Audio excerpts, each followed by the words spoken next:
Hello students, Vinita's Hindi class में आपका स्वागत है। आज हम इस वीडियो में रचना के आधार पर वाक्य भेद को पहचानने और उसका रूपांतरण करने की ट्रिक्स आपको बताएंगे। अपने प्रीवियस वीडियो में डिटेल में इनके बारे में हम बता चुके हैं और एमसीक्यू द्वारा एक्सरसाइज भी कर चुके हैं। तो ये आज एक तरह का शॉर्ट रिवीजन है ट्रिक के साथ। So let's study tricks and tips.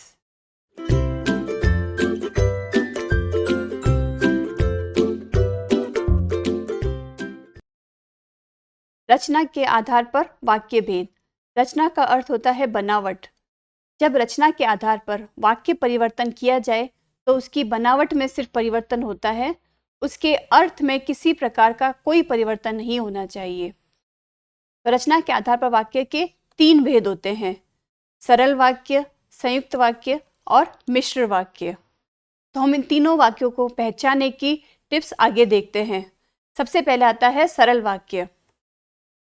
तो जिस वाक्य में एक ही उद्देश्य और एक ही विधेय हो, अर्थात कर्ता एक ही हो और क्रिया भी एक ही हो, वह सरल वाक्य या साधारण वाक्य कहलाता है। जैसे राम ने रावण को मारा या आशा अच्छा गाती है। तो ऊपर के वाक्यों में राम और आशा उद्देश्य है, यानी कि कर्ता है, और वाक्य के शेष भागों को विधेय कहते हैं। जो क्रिया होती है वह विधेय कहलाती है। अब सरल वाक्यों को पहचानने की सबसे आसान ट्रिक है कि ये शब्द आम बोलचाल की भाषा में प्रयुक्त वाक्य ही होते हैं। ये देखने में बड़े ही संक्षिप्त या छोटे होते हैं और इनमें कोई संयोजक शब्द ही नहीं होता, क्योंकि ये एक वाक्य ही अपने आप में पूर्ण वाक्य होता है। अब सरल वाक्य को और उदाहरण द्वारा देखते हैं आगे। तो जैसे रोहन खेलता है, आकाश भागता रहता है, श्याम पढ़ाई करता है, मीता दौड़ती है, सीता खाना खाती है, संगीता चलती है, मेहमान आते हैं, करण गाना गाता है, छात्र मैदान में खेलते हैं और मोहन हंसकर बोला। इन सब में देखिए कि एक ही सब्जेक्ट या एक ही कर्ता है और एक ही विधेय है। तो इस तरह के वाक्य सरल वाक्य होते हैं। इन्हें आप देखकर तुरंत ही पहचान लेंगे परीक्षा में। नेक्स्ट आता है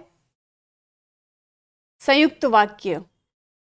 जिस वाक्य में 2 या 2 से अधिक वाक्य संयोजक शब्द द्वारा जुड़े हुए हो, इसे ध्यान दें, संयोजक शब्द बीच में हो वह ही संयुक्त वाक्य कहलाते हैं।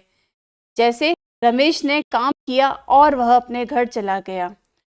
तो इसमें बीच में और शब्द जोड़ा गया है। तो इसको पहचानने की ट्रिक मुख्यतः यह है कि जब किसी वाक्य के मध्य में कोई संयोजक शब्द आए तो यह संयुक्त वाक्य होगा। जैसे देखें, और, एवं, तथा, या, अथवा, इसलिए, अतः, फिर भी, तो, नहीं तो, किंतु, परंतु, लेकिन, पर, ही, मगर, बल्कि, अतएव, सो आदि। इस तरह से संयोजक शब्द होंगे 2 वाक्यों को जोड़ने के लिए, तो वहाँ होगा हमेशा संयुक्त वाक्य। एक टिप्स और स्पेशली दे रही हूँ आपको कि इसमें इन संयोजक शब्दों में और, तथा, एवं, परंतु, लेकिन, मुख्यतः इन 5 पर ही अधिकतम प्रश्न आए हैं परीक्षा में। नेक्स्ट है, अब है संयुक्त वाक्य के उदाहरण। तो इन उदाहरणों में हम देखें कि सभी के बीच में कोई ना कोई संयोजक शब्द होगा। संयुक्त वाक्य के दोनों ही शब्द अपने आप में पूर्ण वाक्य होते हैं। इनका खुद का एक स्वतंत्र अस्तित्व होता है, परंतु संयोजक शब्दों द्वारा इनको जोड़कर 2 वाक्यों को एक वाक्य बना दिया जाता है। जैसे सुबह हुई और चिड़िया चहकने लगी। तो इसमें सुबह हुई भी अपने आप में एक पूर्ण वाक्य है और चिड़िया चहकने लगी भी पूर्ण वाक्य है, जिनका खुद का कोई अस्तित्व होता है। तो और उदाहरण देखिए, कल 15 अगस्त है इसलिए बाजार बंद रहेगा। मैं कल बीमार था सो विद्यालय नहीं गया। वह केवल बोलता ही नहीं बल्कि ध्यानपूर्वक सुनता भी है। तुम घर गए और मैं भी चला गया। उसने एक बार जिद की फिर कभी कुछ नहीं कहा। वह गरीब है मगर बहुत ईमानदार है। हम तुम्हारा बुरा नहीं चाहते बल्कि भला चाहते हैं। अकरम बहुत कमजोर था इसलिए वह दीवार पर चढ़ न सका। बाहर बहुत जोर से बारिश हो रही थी परंतु वह खेलने चला गया। इसमें सब में बीच में संयोजक शब्द दिया गया है, और, इसलिए, सो, बल्कि, और, ये देखिए सब में दे रखा है। तो यहाँ होगा हमारा संयुक्त वाक्य। नेक्स्ट है मिश्र वाक्य। जिस वाक्य में एक प्रधान उपवाक्य हो और उसके अधीन एक या एक से अधिक आश्रित उपवाक्य हो, वहाँ मिश्र वाक्य कहलाता है। जिसमें एक वाक्य मुख्य होगा और दूसरा उस पर आश्रित होगा। जैसे जब मैं घर से निकला तब वर्षा हो रही थी, यहाँ वर्षा हो रही थी मुख्य वाक्य है और ये घर से निकला इसका आश्रित उपवाक्य है। तो आपको वाक्य के बीच में पहचानना पड़ेगा कि यहाँ प्रधान कौन सा है और आश्रित कौन सा है।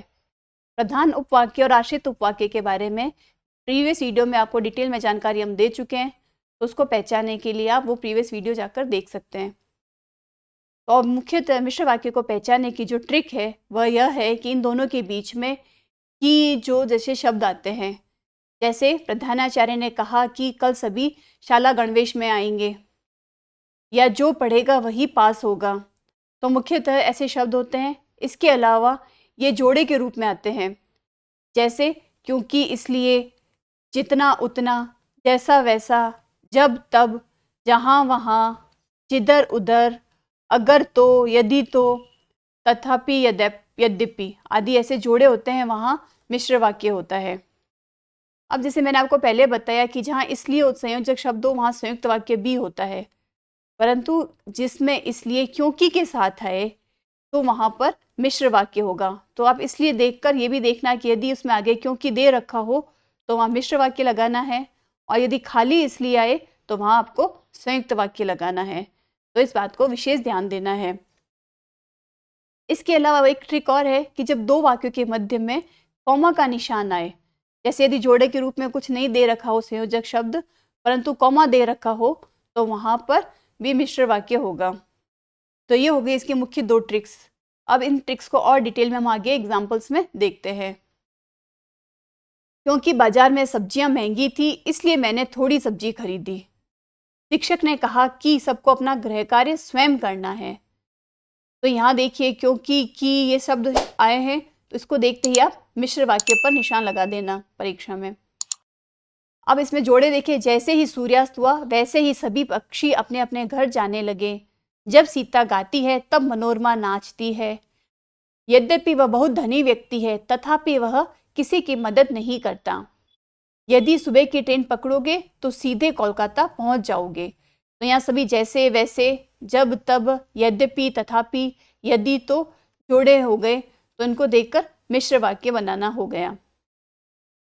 और इसके अलावा जैसे कॉमा हो, जैसे इसमें जैसे ही हम बस से उतरे रिक्शा वाले दौड़ पड़े, तो यहाँ कॉमा का निशान आएगा, तो यहाँ पर मिश्र वाक्य का उदाहरण माना जाएगा। विशाल ने जो मोबाइल खरीदा है वह नया है, यहाँ है के बाद कॉमा का निशान आया है, तो ये भी मिश्र वाक्य होगा। तो स्टूडेंट्स, इस तरीके से हमने आपको बताया बड़े ही आसान शब्दों में वाक्यों को पहचानने के तरीके। अब अगले वीडियो में हमारे साथ ऐसे जुड़े रहे, लाइक और सब्सक्राइब करते रहे। Thank you and all the best.